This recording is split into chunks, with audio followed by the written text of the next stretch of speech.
We did it! My second book is out. It's again about oscilloscopes and in particular Tektronix oscilloscopes.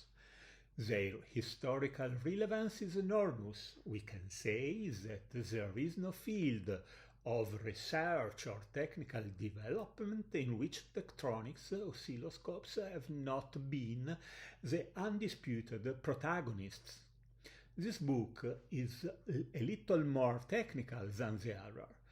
This time we can go into more detail and therefore we examine many aspects that concern the restoration and repair of these instruments, which, even if they are old, are quite complex, and therefore this book is obviously dedicated to those who deal with the restoration or conservation of these wonderful instruments.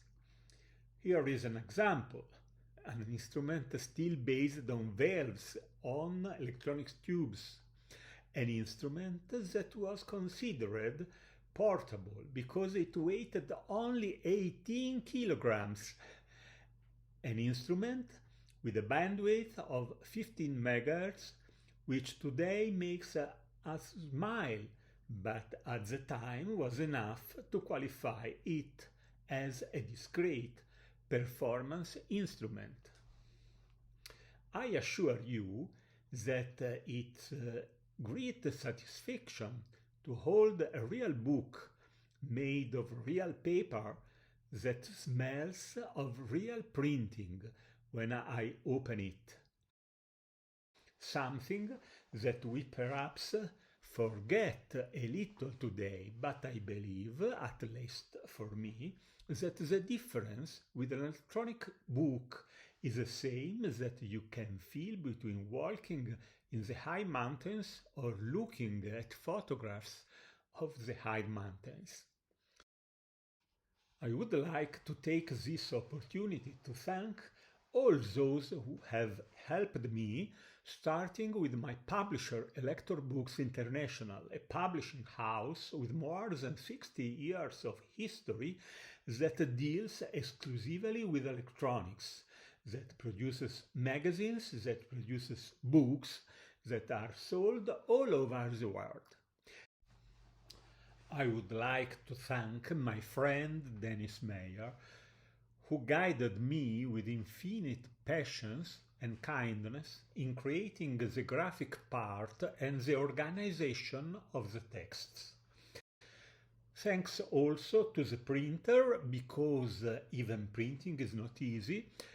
I really think we can say that we have created the first art books in the history of electronics. In a world like today's, the word culture takes a broader meaning.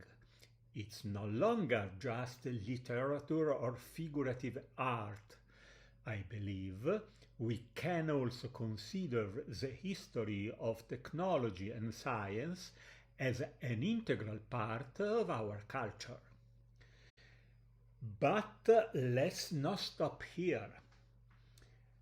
The next book is already in preparation and at an advanced stage, and this time I will deal with radio equipment, radio receiving and transmitting equipment from the end of World War II to the end of the 70s, in the so-called Cold War period.